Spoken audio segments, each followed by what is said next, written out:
Next period है बच्चों हिंदी। और आज के पीरियड में जो दूसरा काल स्टार्ट हो रहा था, क्या बोला था हमने, भक्ति काल, वहाँ से स्टार्ट करेंगे। तो नाम है इसके दो। इसको बताया था क्या, भक्ति काल बताया था। दूसरा बताओ क्या बताया था, पूर्व मध्य काल। पूर्व मध्य काल समय सीमा थी 1350 से 1650, 300 साल चला था। तो 1350 ईस्वी से 1650 ईस्वी, जिसे इंग्लिश में क्या कहते हैं, एडी। ठीक, यहाँ तक ये समय सीमा है। अब जब पहले पीरियड में आपसे कुछ समझाया था, बहुत कुछ समझाया था, बाकी सब थोड़ा सा डिस्क्राइब कर लेते हैं। तो पहला पॉइंट तो यही आएगा कि जो भक्ति काल है, हिंदी साहित्य का स्वर्ण काल माना जाता है। हिंदी साहित्य का स्वर्ण काल माना जाता है इस भक्ति काल को। और स्वर्ण काल वही होता है जिसमें बहुत ज्यादा रचनाएं हुई हो, है ना। वो मैं कल भी मैंने बताया था, आज फिर विस्तार से इसे वर्णन करेंगे। काव्य के क्षेत्र में जो सबसे बड़ा योगदान है वो देखा जाता है किसका है, भक्ति काल। वो जो कल मैंने आपको पीरियड के एंड में कुछ बात बताई थी, वो अब थोड़ा सा शॉर्ट नोट करके इसे लिखना भी है और समझना भी है। तो पहला पॉइंट तो आपका ये हो गया, स्वर्ण काल वाला। उसके बाद जब हमने नाम पढ़ लिया भक्ति काल, तो जो बड़े बड़े कवि हैं, लेखक हैं, विचारक हैं, उनके मन में ये आया कि ये शब्द आया कहाँ से है। तो उनमें फिर नाम आता है जॉर्ज गियर्सन का, जॉर्ज गियर्सन का। और जैसे मैंने बताया था, इन्होंने कहा कि ये जो है ईसाईयत की देन है। ईसाईयत की देन है। ईसाईयत किससे बना है, ईसाई से, यानी कि क्रिश्चियन की तरफ से आया है क्या, भक्ति का। इन्होंने ये कहा। उसके बाद एक है ताराचंद, बहुत हैं, कल मैंने जायसी के बारे में बताया था। बहुत है, अलग अलग व्यूज हैं सबके, तो जो कुछ इम्पोर्टेंट है वो बात हो रही है। ताराचंद जी ने कहा कि ये अरबों की देन है। जायसी जी ने भी इनका समर्थन किया था। अरबों की देन है, यानी कि जो मुस्लिम कंट्री है वहां से आया है क्या, भक्ति का। उसके बाद है रामचंद्र शुक्ल, और इसे मैंने आपको कैसे समझाया था। रामचंद्र शुक्ल जी ने कहा था कि ना तो ये अरबों की देन है, ना ये ईसाईयत की देन है। शब्दों को महसूस करना है। कुछ बच्चे ऐसे हैं कि जो हिंदी माध्यम के नहीं है, तो उन्हें शब्दों को सुनने में और समझने में बहुत दिक्कत आती है ना। तो दिक्कत इसलिए है क्योंकि हैबिचुअल नहीं हो। अब हैबिट में आ रहे हो, हैबिट बनाए रखो, और आप खुद देखना 4-5 महीने बाद इंग्लिश से बढ़िया आपको हिंदी लगेगी। प्रॉमिस है मेरा, इंग्लिश से बहुत अच्छी आपको क्या लगेगी, हिंदी लगेगी। तो रामचंद्र शुक्ल जी ने क्या कहा, इन्होंने कहा कि जो भारत में भक्ति काल आया है, मैं नहीं मानता कि वो ईसाईयत की देन है, अरबों की देन है। कुछ ऐसे यहाँ परिस्थितियां बनी जिसकी वजह से यहाँ का जो इंसान था, यहाँ का जो आदम था, आदम मतलब मैं जानबूझ के बोलता हूँ ऐसे शब्द, आदम का मतलब ही मानव ही होता है, ठीक है, आदम बोलते हैं। आपने पढ़ा होगा कि सबसे पहला जो पुरुष था वो एडम था, पढ़ा था। जो महिला थी वो थी ईव, जो बताई गई है। तो एडम को ही हिंदी में आदम कह देते हैं। हिंदी बोलेंगे पहला पुरुष कौन है, आदम है, जिसने मानवता की शुरुआत की। तो रामचंद्र जी ने कहा कि कुछ ऐसी परिस्थितियां थी कि भारी आक्रमण होते रहे, हमारी संस्कृति दबती चली गई और भारी संस्कृति अपने उठाव पे आती चली गई। और हिंदू धर्म के लोगों को अपनी आस्था के अनुसार अपने पर्व मनाने का अधिकार नहीं रहा। उनके सामने जो है उनके देव मंदिरों को तोड़ दिया गया, उनके जो साहित्य थे उन्हें जला दिया गया।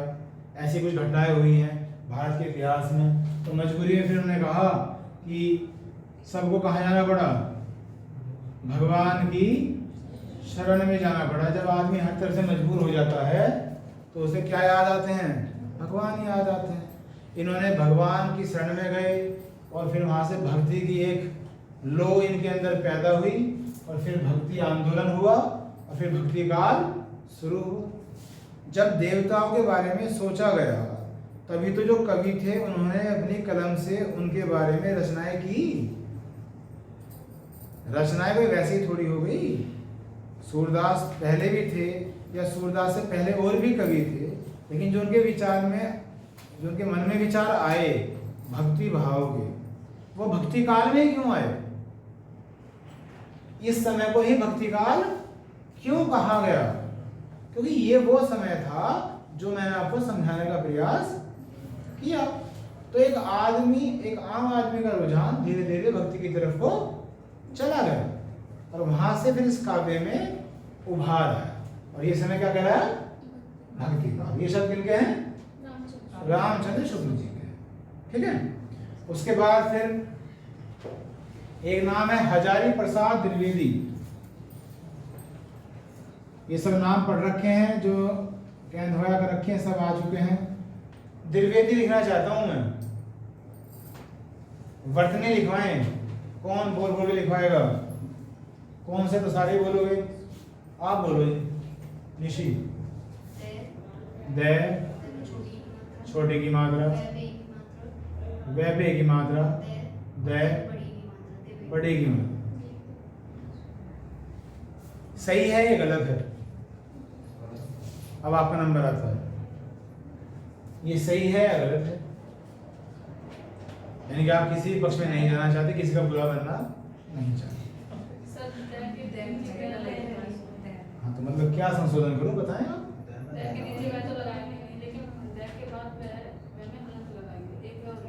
इन्होंने कहा कि दे के बाद एक वै और लिखें।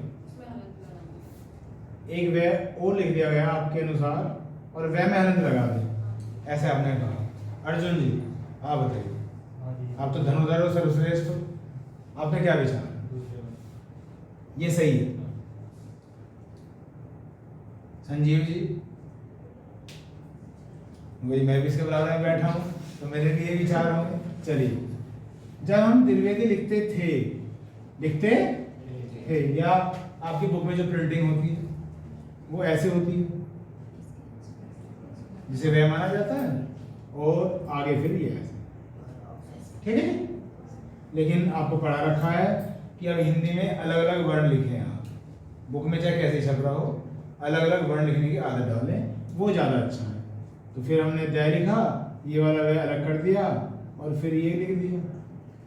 लेकिन हलंत आएगा दय के, क्योंकि जो संयुक्त अक्षर होते हैं उनमें जो पहला वर्ण होता है हलंत उनके नीचे आता है, ना कि बाद वाले वर्ण के नीचे आता है।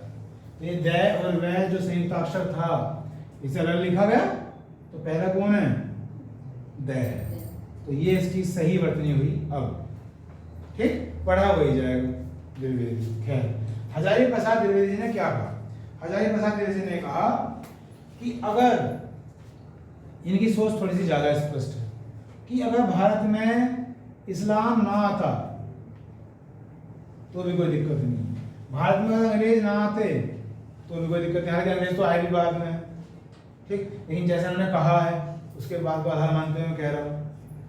इन्होंने कहा कि भारतीय संस्कृति है, अगर ऐसा कुछ ना भी होता तो भी भक्ति काल आना ही था। इनके स्पष्ट शब्द हैं कि भारत में कुछ चीज ऐसी थी जो उनकी विरासत में छिपी हुई थी, ये तो सब कारण बनते चले गए। वरना मैं नहीं मानता कि ये ईसाइत की देन है, अरबों की देन है। भारत में एक गुण छुपा हुआ था, वो आना ही था, और ये कुछ और नहीं है, भारत की संस्कृति ही है जो एक ना एक दिन निकल के आनी थी। ऐसा इनके शब्द है। ठीक है जी। फिर मैंने कहा तो इनका निचोड़ क्या हुआ? निचोड़ ये हुआ कि कुछ लोगों ने कहा कि बाहरी आक्रमण की वजह से भक्ति काल उद्भव हुआ है।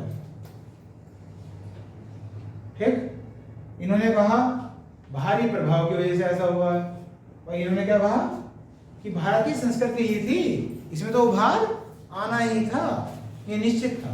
तो ये इन शब्दों का सार हो गया, थोड़ा सा जो मैं आपको समझाने का प्रयास किया। चलिए आगे चलते हैं।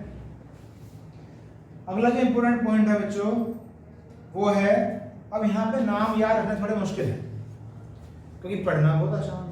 अब यहाँ पे कवियों के नाम आएंगे, उन्हें याद रखना पड़ेगा कि ये इस धारा के हैं और ये इस धारा के हैं, और वहां से क्वेश्चन आते हैं तो थोड़ा सा वहां ध्यान रखना। तो यहाँ सब ये है, जैसे मैंने कल ही बताया था कि भक्ति आंदोलन की शुरुआत कहाँ हुई थी भारत में? दक्षिण में। फिर दक्षिण से कहाँ आया था? महाराष्ट्र में। और महाराष्ट्र से फिर आया उत्तर भारत में। ऐसे मैंने समझाया था, नॉर्थ इंडिया में आया था। तो अब हेड डाल लीजिए दक्षिण भारत। दक्षिण भारत में सबसे पहले था, साउथ इंडिया में सबसे पहले था क्या? भक्ति का, भक्ति आंदोलन, भक्ति मूवमेंट। ठीक, तो वहां कुछ लोग ऐसे हैं जिन्हें उनका श्रेय दिया जाना चाहिए। अगर वे ना होते तो साउथ में भी ना होता, फिर उत्तर भारत में कहाँ से आता? तो यहाँ उनके नाम हमें पता होने चाहिए। नाम बहुत सारे हैं, कुछ इंपोर्टेंट हमें पता होने चाहिए। उनमें आप नाम लिखें, रामानुज, निम्बार्क, मधु, विष्णु स्वामी, ये 4 लिखे। एक तो बोला मैंने रामानुज, एक बोले मैंने निम्बार्क, नी अधा में बे आ क्या के ऊपर रहे, निम्बार्क। एक मैंने बोला मधु, और एक है विष्णु स्वामी। ये 4 हैं जिन्हें ज्यादा महत्व दिया जाता है, मधु और विष्णु स्वामी। तो ऐसे ऐसे नाम बहुत आने हैं। हिंदी का एक बहुत प्रसिद्ध क्वेश्चन है, हिंदी में अगर आप इंटरेस्ट रखते हो, पढ़ा होगा कहीं ना कहीं, अष्टाछाप पढ़ा है? बताएंगे अष्टाछाप क्या होता है? पढ़ा तो जरूर होगा। किसी व्यक्ति को अष्टाछाप का जहाज कहा जाता है, किसी कवि को। वो अष्टाछाप भी आएगा आगे, शायद आ जाएगा, अगली क्लास में आ जाएगा, क्योंकि काफी मैटर होता है बताने को। अष्टाछाप में तो कुछ और नहीं था, 8 कवि थे। ठीक है, तो आगे बताया जाएगा कि एक ऐसा व्यक्ति थे, उन्होंने 8 कवियों को जोड़ दिया। वे कवि अपने काव्य में क्या थे? सर्वश्रेष्ठ थे। उस ग्रुप को, उस समूह को क्या कहा गया? अष्टाछाप। ठीक, बहुत इंपॉर्टेंट क्वेश्चन है, वो आगे देखेंगे। फिलहाल ये 4 नाम याद होने चाहिए, रामानुज, निम्बार्क, मधु, विष्णु स्वामी। इनका संबंध किससे है बच्चों? दक्षिण में भक्ति आंदोलन से। ठीक है, जो मैं करा रहा हूँ निश्चित होगा वो करते चले जाओ, बस जो भी होगा आपके साथ सही होगा।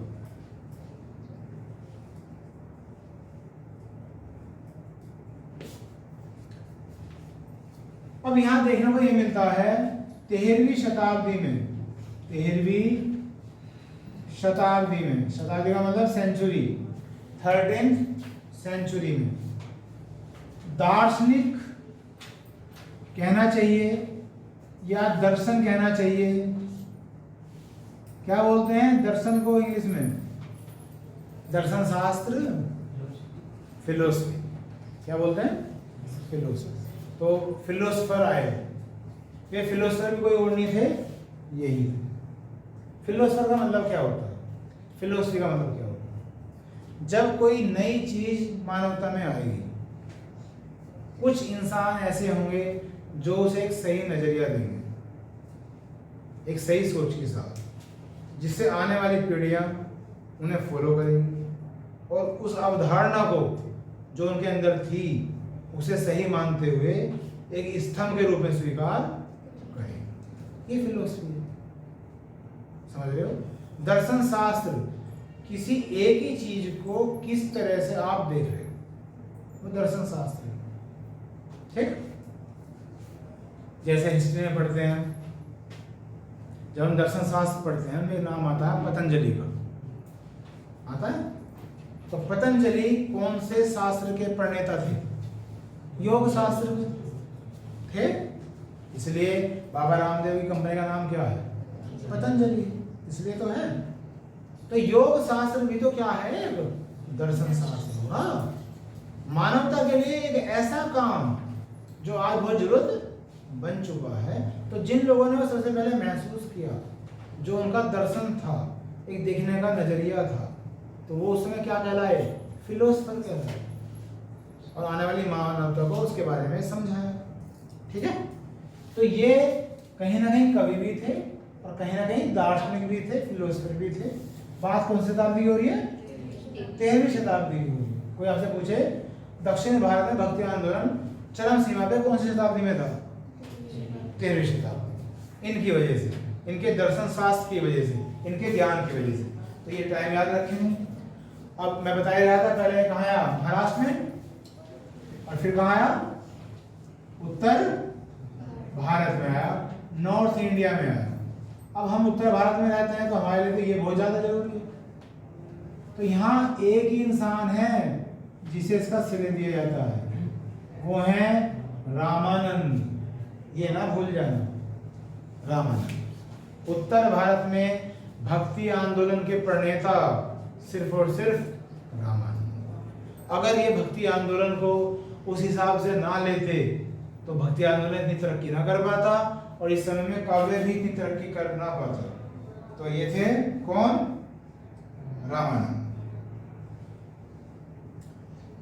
अब यहाँ एक चीज पूछी जाती है कि जो भक्ति आंदोलन की आप बात कर रहे हो 1350 से 1650 के बीच में, क्या ये एक क्षेत्र से ही सीमित था या पूरे भारत में काफी व्यापक रूप से था? तो क्षेत्र से सीमित तो हो नहीं सकता, क्योंकि दक्षिण में था, महाराष्ट्र में आया और उत्तर भारत में भी आ गया। अब यहाँ जिक्र नहीं हुआ किसका? पूर्व का जिक्र नहीं हुआ,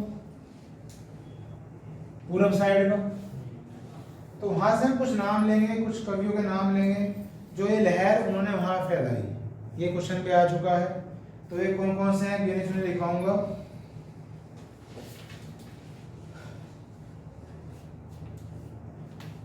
अभी हम हिस्ट्री पढ़ रहे थे, मैंने कहा था हिंदी में भी ये चीज आएगी, और आ गई। महाराष्ट्र में जब ये भक्ति आंदोलन फैला तो मैंने हिस्ट्री पढ़ाते हुए एक संप्रदाय बताया था, वरकरी संप्रदाय। कहीं कहीं क्या लिखा होता है? वरकारी, आकर अंडा लगा होता है, वो एक ही बात। फिर मैंने कहा था कि आपको 5 संत के नाम लिखवाए गए हैं, लेकिन 5 छोड़ देना, कहा था, याद होगी मेरी बात। कौन कौन से थे? ज्ञानदेव, जिन्हें ज्ञानेश्वर भी कहते हैं, नामदेव, एकनाथ, तुकाराम और रामदास। वो नहीं लिखने, रामदास। जब मैंने आपको हिस्ट्री पढ़ाई थी, इनमें से किस संत ने वरकरी संप्रदाय की स्थापना की थी? नामदेव जी। लेकिन ये हिंदी में इन 4 को शामिल किया जाता है इस संप्रदाय में। तो कोई आपसे पूछे महाराष्ट्र में जो भक्ति आंदोलन हुआ था किसकी वजह से हुआ था? इनकी वजह से हुआ था। अगर 5 भी नाम ऐड कर ले तो कोई दिक्कत नहीं है, लेकिन किया नहीं जाता, ठीक है, क्योंकि उनकी अपनी अवधारणा रही है। तो ये बात तो पहले की है, कोई नई बात नहीं है। उत्तर भारत में एक नाम लिखा हमने, क्या? रामानंद। ये सर्वश्रेष्ठ है, नंबर 1। अब इनसे जो दूसरा नाम है वो है वल्लभाचार्य। क्या है? वल्लभाचार्य। ये भी नाम है उत्तर भारत से संबंधित। बस 2 ही नाम याद रखें, रामानंद नंबर 1, वल्लभाचार्य नंबर 2। और जो मैं बता रहा था अष्टाछाप, उसमें भी इनका योगदान है। कैसे है बताऊंगा बाद में। आगे चलते हैं। आगे लिखे बंगाल में कुछ इंपोर्टेंट है, नाम तो बहुत सारे हैं। बंगाल में, जिसे हम पश्चिम बंगाल कहते हैं, नाम है चैतन्य। क्या नाम है? चैतन्य। उसके बाद है बच्चों असम में शंकरदेव। असम में है शंकरदेव।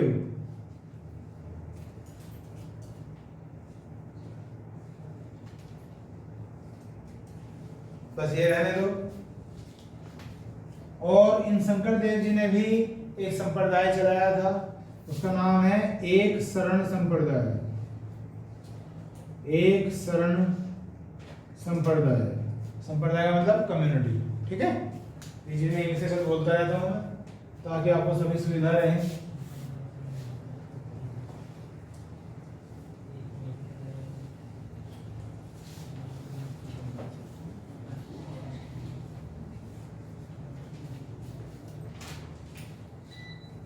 आगे चलेंगे।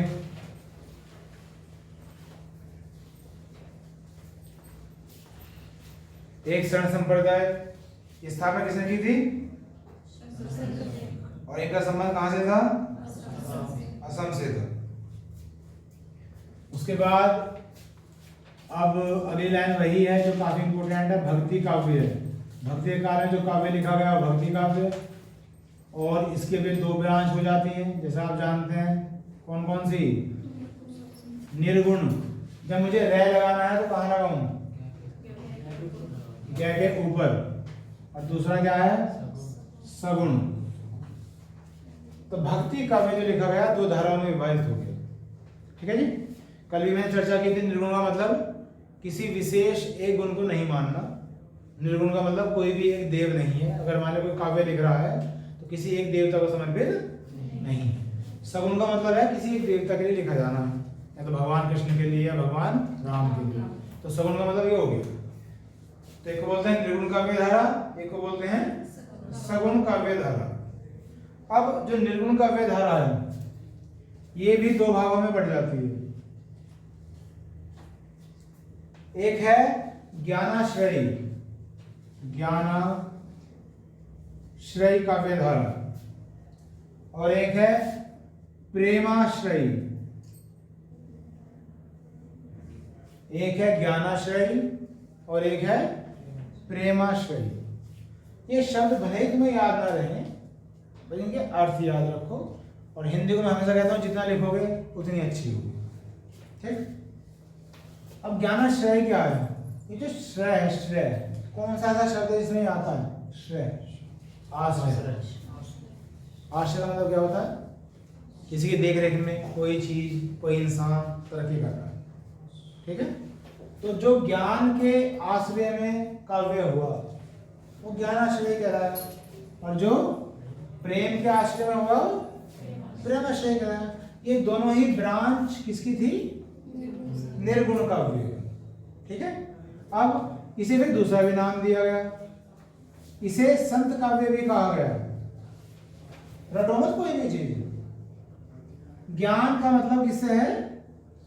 संत से। ठीक। लेकिन अब मैं यहां लिखूंगा इसे सूफी काव्य। अब आप कहोगे कि तो ज्ञान तो ये सूफी में भी है। ज्ञान है, कोई दिक्कत नहीं है। संत और सूफी में इतना अंतर है।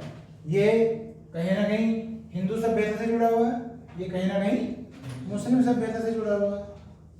बात तो एक ही है। लेकिन सूफी जो हैं उन्होंने जो काव्य दिया है वो प्रेम को आधार मान के दिया।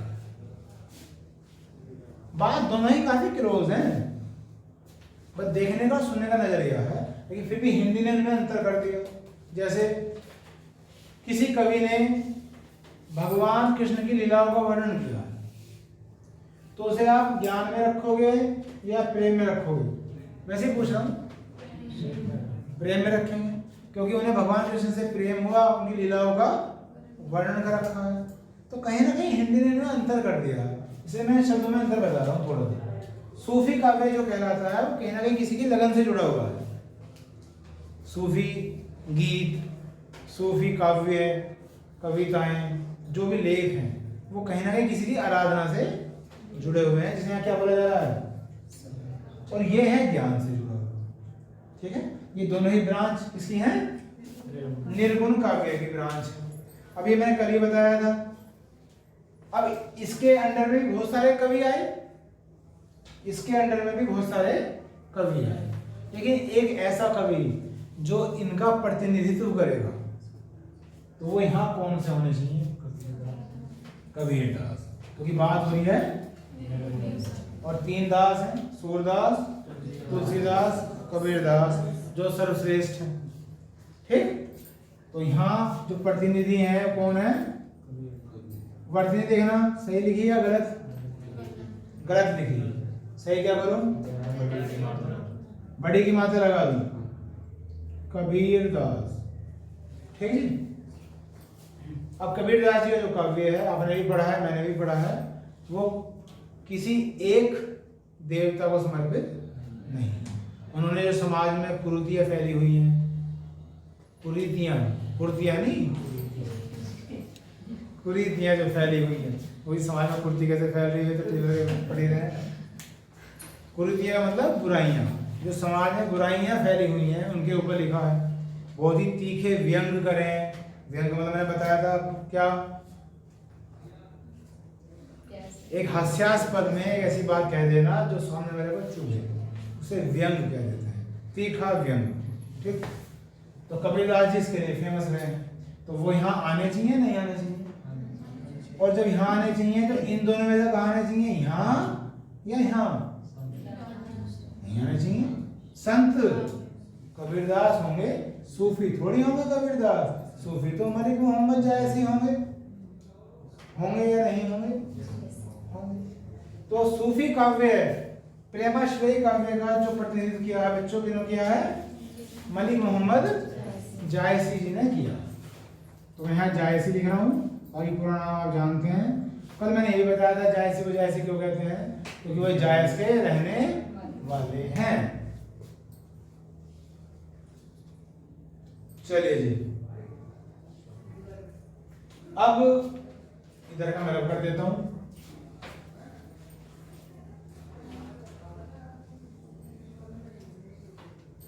आगे चले। अब बारी किसकी आई? सगुन काव्य की। सगुन का मतलब मैंने अभी समझाया था, गुण के साथ। जितना भी काव्य लिखा गया है उनमें अभी 10 मिनट लगेंगे मुझे।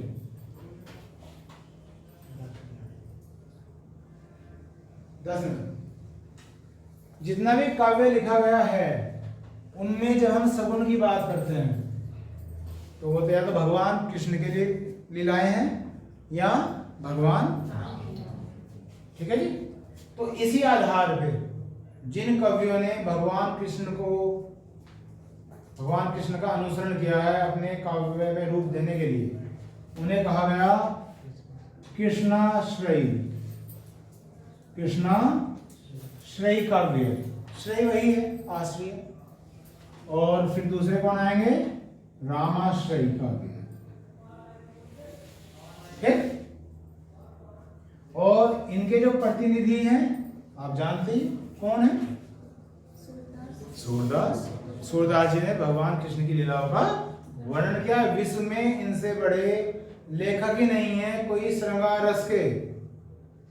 श्रृंगार रस जो एक नायक और नायिका में होता है ऐसे तो बहुत सारे मिल जाएंगे, लेकिन जैसे इन्होंने भगवान कृष्ण की लीलाओं का वर्णन किया है, वाह अद्भुत।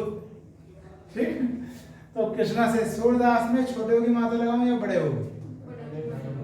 बड़े होगी माता लगाऊं। तो सूरदास जी इनके क्या हो गए? प्रतिनिधि हो गए।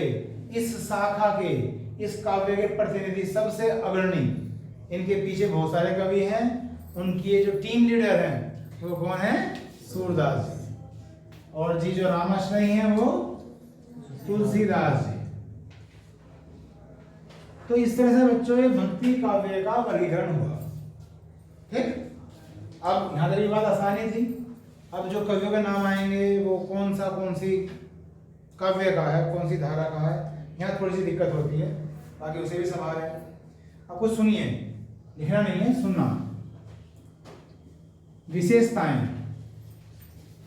सबसे पहले विशेषताओं की बात करते हैं, निर्गुण काव्य की विशेषताएं। आप भी हिंदी के अच्छे जानकार हो, कोई एक दो विशेषताएं बता के चलो मुझे इस शब्द के अनुसार, क्योंकि निर्गुण काव्य की विशेषताएं। जब हम निर्गुण काव्य पढ़ेंगे, कबीरदास जी का काव्य पढ़ेंगे, तो उनमें क्या विशेषताएं हमें देखने को मिलेंगी? कुछ एक आधी लाइन तो बोलो, कुछ तो बोलो।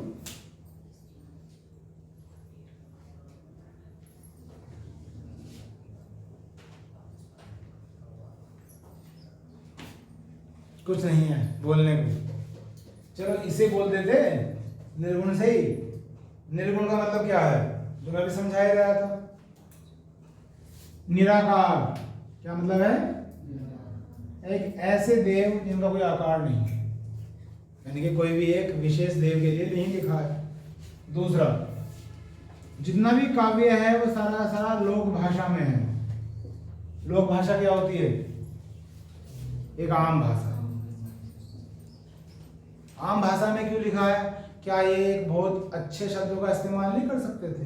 कर सकते थे, लेकिन काव्य लोक भाषा में इसलिए जितना ज़्यादा लोक भाषा प्रयोग में लाई जाएगी उतना ही वो ज़्यादा समझ में आएगा, जितना ज़्यादा समझ में आएगा उतनी ही पढ़ने में रुचि दिखाई जाएगी।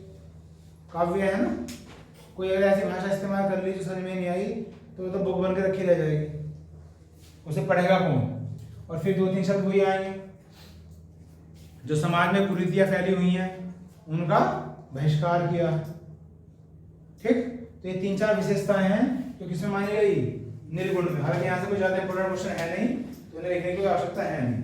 अब यहाँ से क्वेश्चन आएगा, अवतारवाद में अगर विश्वास है तो निर्गुण काव्य ने किया है सगुण काव्य ने? जल्दी बोलो। सगुण काव्य ने। अवतारवाद का मतलब क्या है?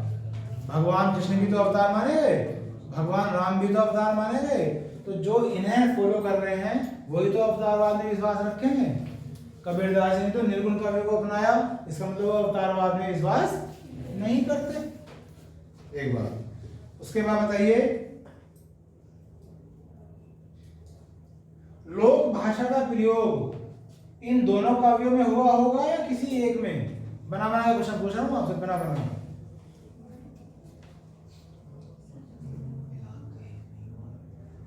फिलहाल की बात नहीं हो रही है, हिंदी साहित्य की बात है। फिलहाल की बात नहीं, दोनों में ही होगा, क्योंकि मैंने जो चीज समझाई अभी, कोई कवि अगर लोक भाषा में नहीं होगा तो वो आगे बढ़ नहीं पाएगा, उसमें तरक्की नहीं हो पाएगी, इसे पढ़ नहीं पाएंगे। ठीक है, दोनों भाषा में लोक भाषा का अच्छी तरह से प्रयोग किया गया है। अब मैं आपको एक इंग्लिश शब्द से परिचित कराता हूं, जो मुझसे इंग्लिश पढ़ रहे हैं वो तो जानते हैं, और जो नहीं जानते वो अब जान जाएंगे। इमेजिनरी लैंड, यूटोपिया, UTOPIA, काल्पनिक दुनिया। इसे यहाँ हिंदी पढ़ रहे हैं हम तो यहाँ बोलेंगे आदर्श राज्य। क्या बोलेंगे? एक ऐसा राज्य जो आदर्श हो, जहां कोई भी कमी ना हो, जैसे मैं बोल बोल के समझाता हूँ। Imaginary land. तो अलग अलग कवियों ने अपने अपने आदर्श राज्य यानी कि उटोपिया यानी कि काल्पनिक दुनिया को नाम दिया। जैसे सबसे पहले कबीरदास जी हैं। कबीरदास जी ने कहा है अमर देश, ये लिख लेना, अमर देश। ये कैसे आएगा एग्जाम में भी बताऊंगा। कबीरदास जी ने कहा है अमर देश।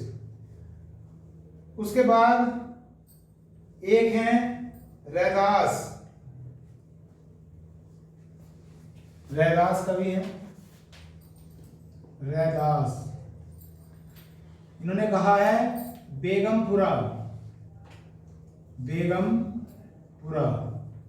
और है फिर तुलसीदास, इन्होंने कहा है रामराज, रामराज। तो उटोपिया को हम समझते हैं, इनके काव्यों में अक्सर इन शब्दों का इस्तेमाल हुआ है। तो अगर कोई आपसे पूछ बैठे कि भाई मैं एक काव्य पढ़ रहा हूं, उसमें बार बार जो है रामराज लिखा हुआ आ रहा है, तो कवि क्या बताना चाह रहा है? तो राम को किसने फॉलो किया? तुलसीदास जी ने। तो इनके काव्य में मिलेगा। तो जितनी बार भी वे रामराज शब्द प्रयोग में ला रहे हैं उस काव्य के अंदर, वो एक ऐसी दुनिया को बताने जा रहे हैं कि अगर रामराज हो तो सब कुछ अच्छा हो, रामराज हो तो सारे अवगुण हट जाएं, सारी बुराइयां खत्म हो जाएं, ये समाज बिल्कुल ठीक हो जाए। हालांकि काल्पनिक दुनिया। ठीक है, इसी तरह से जब हम रैदास का काव्य पढ़ेंगे तो ये शब्द मिलेगा बेगमपुरा। ये ऐसे सुनने में लगता है जैसे किसी स्थान का नाम, बेगमपुरा। मतलब क्या है? इसमें से जो मुख्य धातु है वो क्या है? गम। गम का मतलब क्या होता है? दुख। इसमें लगा दिया उपसर्ग बेगम। ये बेगम वो नहीं है बाबर की बेगम, ये बेगम शब्द है, मतलब जो गम के बिना हो। अरे पूरा किसके लिए आता है? किसी स्थान के लिए, स्थान सूचक शब्द है। एक ऐसा राज्य है जहां गम ना हो, यानी कि फिर वही बात, सब कुछ सही हो, सब कुछ परफेक्ट हो। ठीक। और कबीर जी ने इस क्या कहा है? तो इन 3 शब्दों के मायने यही हैं जो एग्जाम में पूछा जा चुका है। किसके लिए पूछा गया है? किसके लिए? रैदास के लिए, ताकि आइडिया न लग पाए। क्योंकि ये पूछ लिया तो ये तो वैसे ही जानते हैं, हम राम रास बोलते रहते हैं अपनी भाषा में, तो ये तो नहीं पूछा जाएगा। तो बाकी मैंने बता दिया आपको। अब उसके बाद लिखिए बच्चों हेडिंग संत कवि।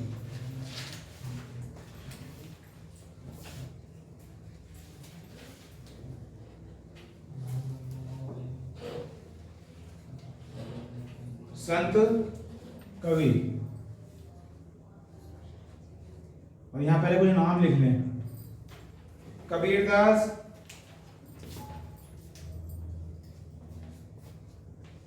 नामदेव,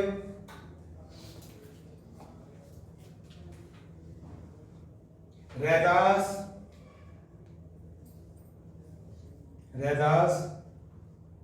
नानक, धर्मदास, मलूक दास, लगा बड़े होगी मात्रा, मलूक दास, सुंदर दास,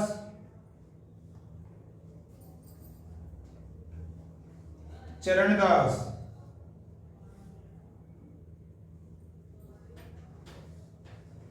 कितने लिखा है मैंने?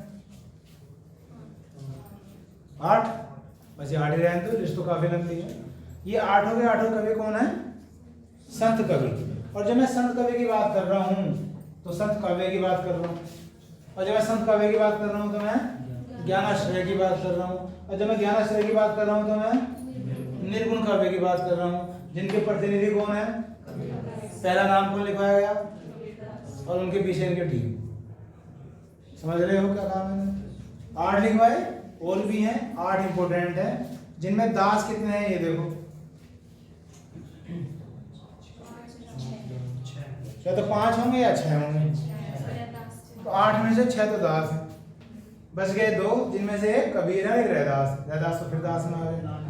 नानक, तो एक तो कबीर और एक नानक। कबीर भी दास ही, सही बात। तो 7 तो नामदेव और नानक, एक तो नामदेव और एक नानक, और 6 बच गए दास। मलूक दास, सुंदर दास, कबीर दास और चरणदास, धर्मदास और रैदास। अब इनमें एक बात और बताऊं, लिखने की नहीं है, सुनने की। इनमें एक ऐसे कवि हैं, उनका नाम है सुंदरदास। चाहे दूसरे ब्रैकेट में बंद कर लो। सुंदरदास को छोड़ के जितने भी ये लोग हैं वो कहीं ना कहीं किसी ना किसी काम से संबंधित थे। काम से मतलब प्रोफेशन से। कोई जुलाहा था, कोई नाई था, मतलब कुछ ना कुछ था। लेकिन सुंदरदास ऐसे कवि हैं जो किसी भी काम से जुड़े हुए नहीं है, वो सिर्फ और सिर्फ कवि। बात समझ में आई क्या काम है या नहीं आई? ठीक, तो उन्हें बस सर्किल बना लो, लिखने की कोई आवश्यकता ऐसी कुछ खास है नहीं।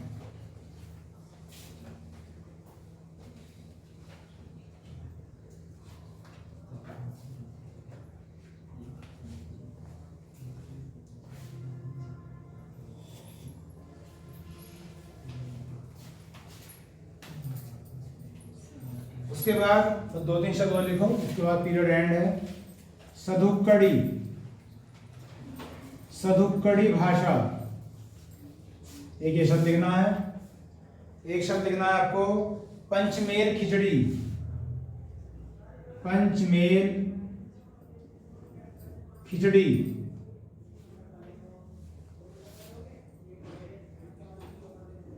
और एक लिखना है वाणी का डिक्टेटर, वाणी का डिक्टेटर।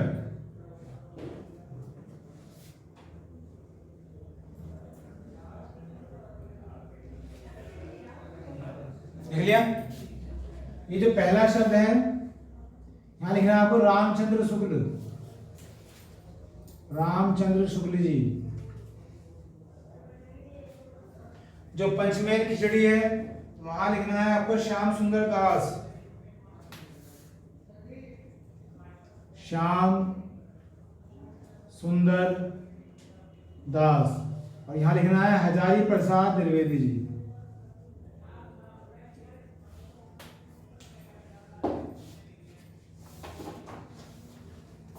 लिख लिया। अब मतलब यह है, ये तीनों टाइटल कबीरदास जी को मिले हुए हैं। कबीरदास जी की जो भाषा है उसे मिले हुए हैं। कबीरदास जी ने जो अपनी भाषा इस्तेमाल की है, कोई कहता है उसे सदुक्कड़ी भाषा, कोई कहता है पंचमेल खिचड़ी, कोई कहता है वाणी का डिक्टेटर। कौन कौन कहते हैं? रामचंद्र शुक्ल जी ने कहा है सदुक्कड़ी भाषा, पंचमेल खिचड़ी किसे कहा है? श्याम सुंदर दास जी ने, और वाणी का डिक्टेटर कहा है हजारी प्रसाद जी ने। क्यों कहा है? सदुक्कड़ी का मतलब है साधुओं जैसी सरल भाषा, साधुओं जैसी सरल भाषा। पंचमेल खिचड़ी का मतलब एक ऐसी भाषा जो अलग अलग शब्द हैं उनका मेल है, ठीक है। और वाणी का डिक्टेटर का मतलब यह है ऐसे ऐसे ठेठ शब्दों का प्रयोग किया है कबीरदास जी ने अपने काव्य में। ठेठ, ठेठ समझते हो? ठीक, मतलब कोई ऐसा लिहाज नहीं किया है कि भाई मैं अपना काव्य लिख रहा हूँ राजपूत के लिए, बड़े बड़े शासक के लिए, जब वो पढ़ेगा तो उसे पता नहीं क्या फील हो। नहीं, ठेठ शब्द बिल्कुल। तो इसलिए उन्होंने बोला है क्या? वाणी का डिक्टेटर। ठीक, आज पीरियड में इतना ही।